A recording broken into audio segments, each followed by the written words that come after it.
सभी का हम स्वागत करते हैं। तो आइए हम इस संडे स्कूल को प्रार्थना के साथ शुरू करें। धन्यवाद प्रभु जी इस सुंदर दिन के लिए जो आपने हमें दिया है और आप हमेशा हमें संभाल के रखते हैं, इसलिए धन्यवाद। और जो भी हम इस संडे स्कूल में सीखेंगे वो हम अपने जीवन में लागू करने पाए, यीशु के नाम से आमीन।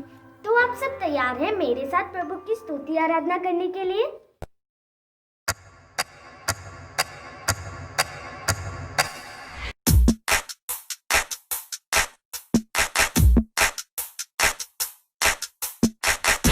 में महसूस इस भवन में, ये हर तरफ हर जगह में, ये सामर्थ, ये प्रभु की सामर्थ, ये वो सामर्थ है जो तारों को चलाए, ये वो सामर्थ है जो टूटे दिल को बनाए, ये सामर्थ, ये प्रभु की सामर्थ।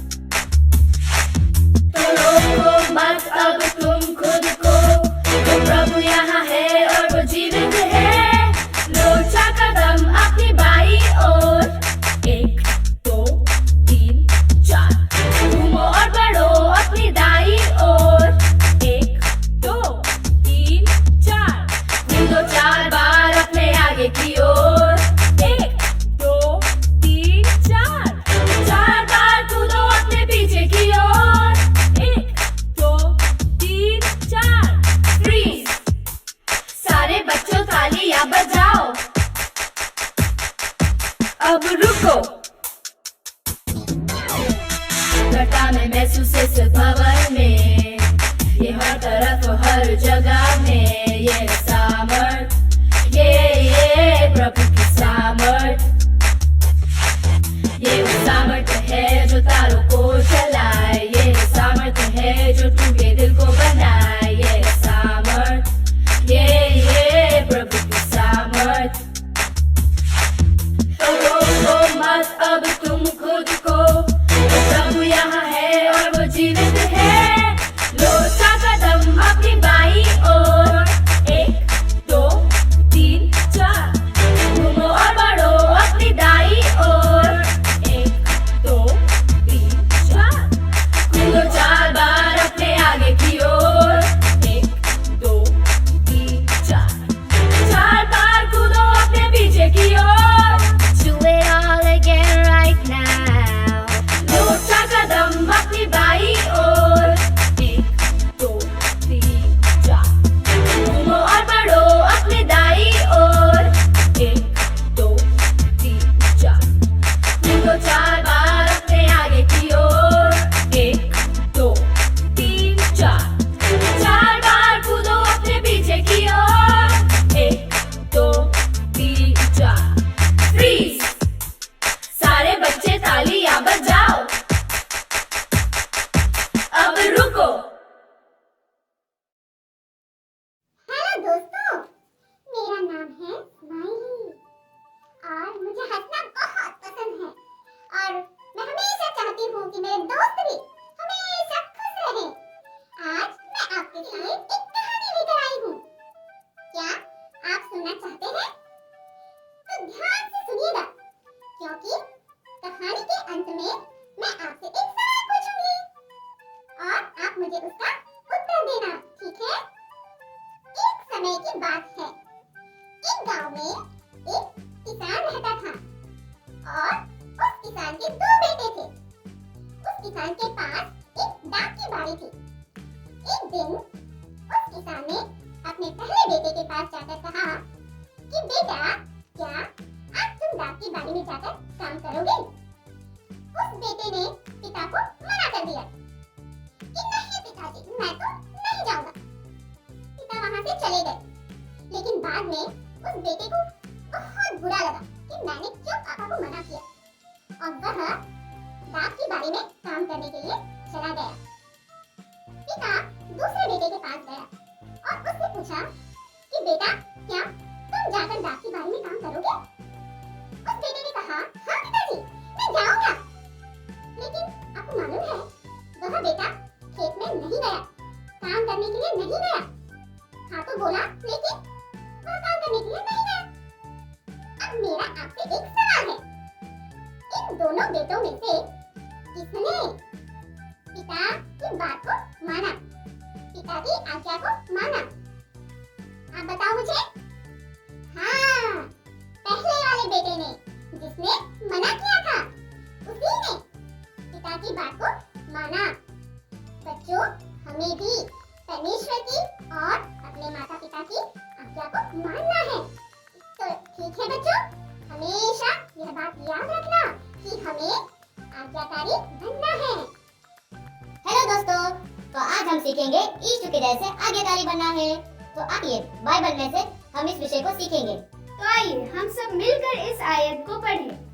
फिलिप्पियों 2 अध्याय 5 से लेकर 8 तक। इसमें यह लिखा है कि जैसा मसीह यीशु का स्वभाव था, वैसा ही तुम्हारा भी स्वभाव हो, जिसने परमेश्वर के स्वरूप में होकर भी परमेश्वर के तुल्य होने को अपने वश में रखने की वस्तु न समझा, वरन अपने आप को ऐसा शून्य कर दिया और दास का स्वरूप धारण किया और मनुष्य की समानता में हो गया और मनुष्य के रूप में प्रकट होकर अपने आप को दीन किया और यहाँ तक आज्ञाकारी बनकर रहा कि मृत्यु, हाँ, क्रूस की मृत्यु भी सह ली।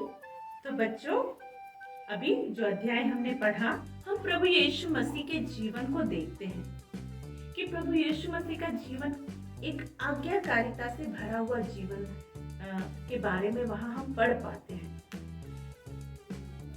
परमेश्वर के वचन के अंदर हम देखते हैं कि किस प्रकार से प्रभु यीशु मसीह संपूर्ण रीति से अपने जीवन को परमेश्वर की आज्ञा मानने के लिए दे दिया। फिलिपियों 2 और उसके 8 आयत के अंदर ऐसा लिखा है कि वो इतना आज्ञाकारी रहा कि क्रूस की मृत्यु भी सहने के लिए वह तैयार हो गया। मतलब मृत्यु तक अपने जीवन को आज्ञाकारिता में बनाए रखने के लिए प्रभु यीशु मसीह हमेशा प्रयत्न करते रहे, तैयार रहे। और प्रभु यीशु की जीवन के अंदर, प्रभु यीशु मसीह के जीवन के अंदर हम उस आज्ञाकारिता को देखते हैं। एक सुंदर उदाहरण को हम देखते हैं जो हमें भी सिखाता है कि हमें भी आज्ञाकारी बनना है। बाइबल की कई आयतों के अंदर हम पढ़ पाते हैं, जैसे यूहन्ना उसका 12 अध्याय की 49 और 50 आयतों के अंदर वह प्रभु यीशु मसीह ऐसे कहते हैं कि मैं यहाँ जो कुछ भी करता हूँ, जो बातें मैं बोलता हूँ, वह सब कुछ मैं अपनी ओर से नहीं करता या नहीं कहता, परंतु जो कुछ मेरा पिता मुझसे करने को या कहने को कहता है, वही मैं करता हूँ। यूहन्ना उसका 14 अध्याय और उसकी 31 आयत के अंदर हम पढ़ पाते हैं, परंतु यह इसलिए होता है कि संसार जाने कि मैं पिता से प्रेम रखता हूँ और जिस तरह पिता ने मुझे आज्ञा दी, मैं वैसे ही करता हूँ। ठीक है, तो यहाँ पर हम पढ़ते हैं कि प्रभु यीशु मसीह इतना आज्ञाकारी क्यों बना? क्योंकि वह पिता से प्रेम करता था, प्रेम करता है, इसीलिए वो अपने पूरे जीवन को दे दिया कि पिता परमेश्वर की आज्ञा को माने। और उतना ही नहीं, हम बाइबल के अंदर लूका उसका 2 अध्याय और उसकी 51वीं आयत के अंदर हम ये पढ़ते हैं, यूहन्ना उसका 14 अध्याय और उसकी 15वीं आयत में ऐसे लिखा है, यदि तुम मुझसे प्रेम रखते हो तो मेरी आज्ञाओं को मानेंगे। आज्ञा मानने का मतलब है कि अगर हम किसी से प्रेम करते हैं तो उसकी आज्ञाओं को मानते हैं। जैसे प्रभु यीशु मसीह ने पिता परमेश्वर से प्रेम किया, अपने माता पिता से प्रेम किया, इसीलिए वह उनके अधीन रहा, उनका आज्ञाकारी रहा। जब तक इस पृथ्वी में रहे, अपने माता पिता के संपूर्ण अधीन रहे, उनकी बातों को माना और पिता परमेश्वर ने जो काम और जो आज्ञा देकर भेजा था, उस काम को करने के लिए भी प्रभु यीशु मसीह संपूर्ण रूप से आज्ञाकारी रहे, क्योंकि वह उनसे प्रेम करते थे। तो वैसे ही बच्चों, यहाँ पर प्रभु यीशु मसीह हमें भी ऐसी प्रेरणा करते हैं, ऐसा हमें हमको सिखाते हैं कि हमें भी आज्ञाकारी बनना है। प्रभु यीशु मसीह की आज्ञाओं को मानेंगे, उतना ही नहीं हमारे माता पिता की आज्ञाओं को भी हम मानेंगे, क्योंकि प्रभु ने हमें यही सिखाया है। तो बच्चों, आज हमने सीखा कि कैसे हमें प्रभु यीशु मसीह के तरह उनके आज्ञाकारी रहना है, और उतना ही नहीं हमारे माता पिता के भी हमें अधीन रहना है, आज्ञाकारी रहना है, उनकी बातों को हमें मानना है, क्योंकि हम अपने मम्मी पापा से प्रेम करते हैं, क्योंकि हम प्रभु यीशु मसीह से प्रेम करते हैं। तो बच्चों, जैसे प्रभु यीशु मसीह परमेश्वर पिता के और धरती पर अपने पिता माता के आज्ञाकारी रहा, वैसे ही हमें भी अपने अपने पिता माता की आज्ञा पालन करना है, क्योंकि बाइबल हमें सिखाती है। सबसे पहली बात है, प्रभु ने हमें आज्ञा दिया है कि हम अपने पिता माता का आदर करें। निर्गमन अध्याय 20 का 12 में लिखा है, प्रभु हमें कहता है, तू अपने पिता और अपनी माता का आदर कर। दूसरी बात, प्रभु इससे प्रसन्न होता है। बाइबल हमें सिखाती है, कुलुस्सियों 3 का 20 में ऐसे लिखा है, हे बालकों, सब बातों में अपने अपने पिता माता की आज्ञा का पालन करो, क्योंकि प्रभु इससे प्रसन्न होता है। जब हम अपने पिता माता के आज्ञा पालन करते हैं, प्रभु खुश हो जाता है, प्रभु प्रसन्न होता है। इतना ही नहीं, हमारे पिता माता भी खुश हो जाते हैं। तीसरी बात, क्योंकि यह उचित है। बाइबल हमें सिखाती है, इफिसियों 6 का 1 में लिखा है, हे बालकों, प्रभु में अपने अपने माता पिता के आज्ञाकारी बनो, क्योंकि यह उचित है। यह पहली आज्ञा है जिसके साथ प्रतिज्ञा भी है। चौथी बात, इससे तेरा भला हो और हम सुरक्षित रहेंगे।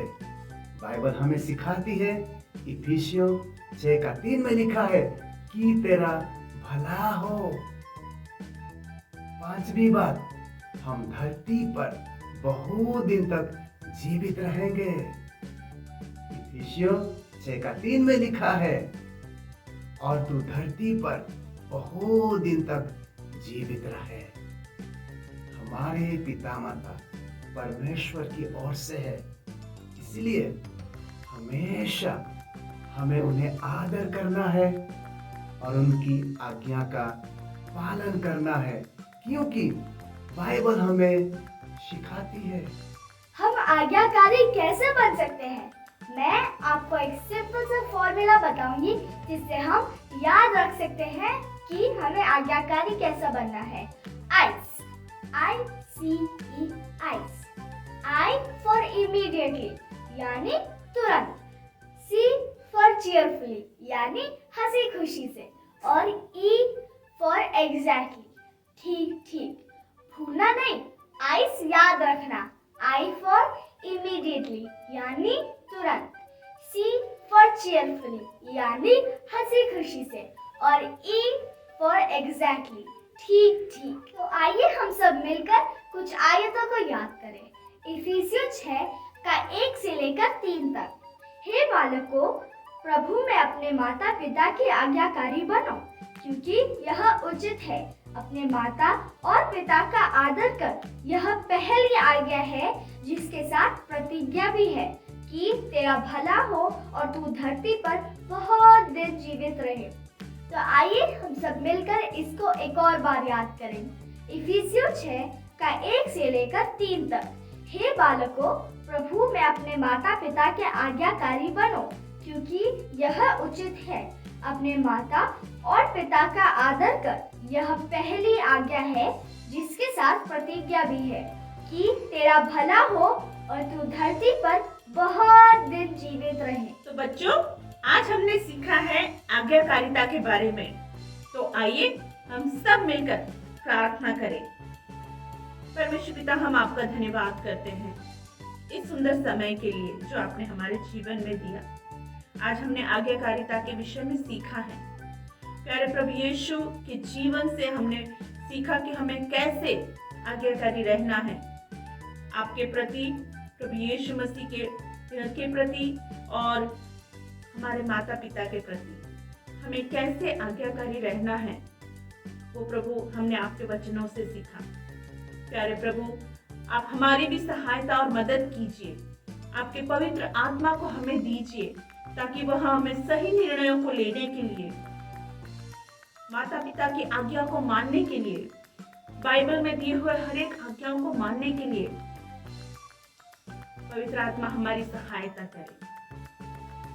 परमेश्वर पिता, हम आपका धन्यवाद करते हैं आपके दिए हुए पवित्र आत्मा के लिए और आपके प्रिय पुत्र प्रभु यीशु मसीह के लिए। ये दुआ हम उसके नाम से मांगते हैं, प्रभु यीशु मसीह के प्रिय और मधुर नाम से इस प्रार्थना को मांगते हैं। परमेश्वर पिता, सुनिए और दया से कबूल कीजिए। आमीन। हेलो दोस्तों, आज हमने सीखा है कि प्रभु यीशु के जैसे आज्ञाकारी बनना है। फिर मिलेंगे